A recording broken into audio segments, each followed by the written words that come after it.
Konferenca e lëvizjes së qendrës vetëvendosje në Prizren ku referua Nerimane Plana dhe Karanfil Haxhillari.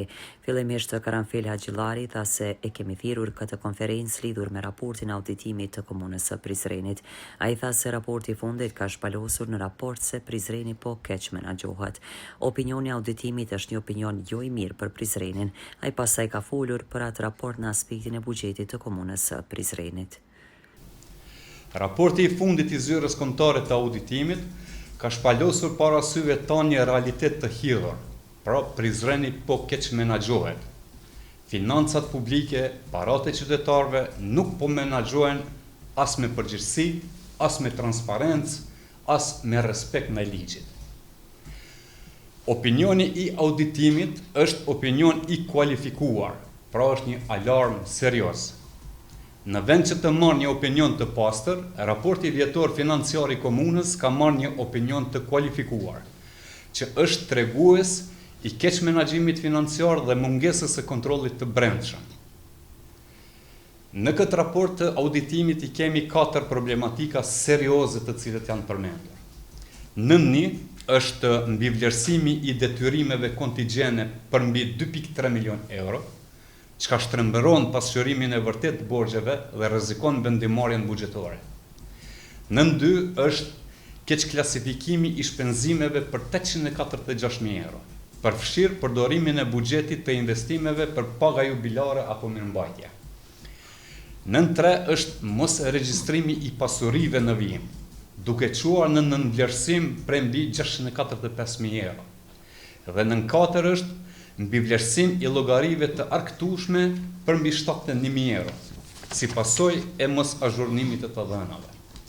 Të gjitha këto janë pasojë e mos funksionimit të mekanizmave bazik të kontrollit të brendshëm, një dështim që nuk mund të justifikohet me gabim teknik.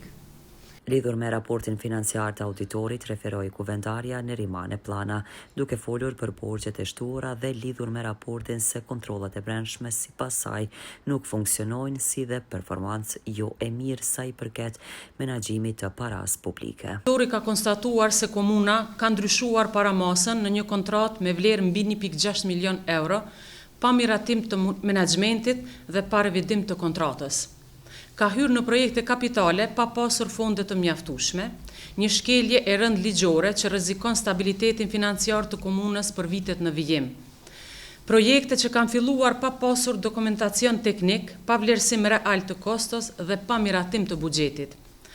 Ka shpërndar subvencione në kundërshtim me kriteret ligjore, duke subvencionuar të njëjtat OJC deri në 186.000 euro në vit, në mënyrë të përsëritur dhe selektive. Në raste të tjera janë ndarë para pa dokumentacion dhe pa thirrje publike. Ka vonesa në pagesën e faturave deri në 246 ditë, pra afër një vit.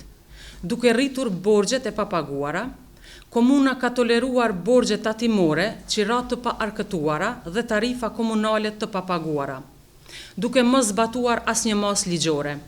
Borxhet janë shtuar për te vitit të kaluar. Raporti ekspozon edhe një problem të thellë strukturor. Kontrollet e brendshme nuk funksionojnë. Regjistrat e kontabilitetit janë jo të përditësuar dhe jo të besueshëm. Mungon përdorimi i moduleve të obliguara të e-prokurimit për menaxhimin e kontratave dhe performancës së operatorëve ekonomik. Një shkelje e rënd procedurale dhe rrezik për korrupsion. Investime kapitale të filluara pa përgatitje teknike dhe pa vlerësim të kostove reale. Projektet zgjaten, kostoja rritet dhe qytetarët nuk përfitojnë asnjë vlerë nga investimet publike.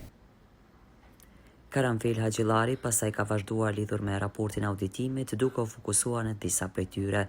Zyra kombëtare e auditimit e ka fokusuar edhe OJC-n, siç tha si të tij që din ta bëjnë në trika. Prandaj ata shprehen se këto shkelje përbën shkelje të rënda sipas Haxhillari. 31/2023 është lidhur kontrata për projektin ndërtimi i qendrës kulturore turke, me vlerë prej 1.696.285 euro, ku në të njëjtën datë kishin filluar edhe punimet për këtë projekt. Për shkak të sipërfaqes të vogël të lejuar me leje ndërtimore, pra leja i ka pas 5.280 235 metër katror ka pas projekti, kurse lejen e kanë marrë për shkak që s'ka pas hapësirë më të madhe me 4089 metër katror. U kërkua revidim i projektit nga drejtori i Departamentit të Kulturës së Rinisë dhe Sportit dhe kërkesa u miratua nga zyra projektuese.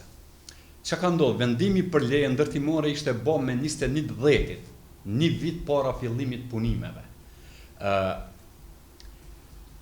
Për këtë ndryshime nuk ekziston aprovimi i kryetarit. Pra, Qendrën Kulturore turke ma përpara e kanë bërë një projekt me hapësirë më të madhe. Më pastaj nuk ka pas në vendngjarje hapësim, e kanë zvoglu projektin, po vetëm me zyrën projektuese, pa leje të kryetarit dhe pa revidim të projektit. Pra, kjo është një punë shkel e shkop. Dhe menaxheri i këtij projekti ka dhënë tërheqje dhe çka ka ndodhur, si menaxher është bë vetë drejtori i DKRS-s, një shkelje e rëndë ligjore. Liri, me ju në çdo iftar.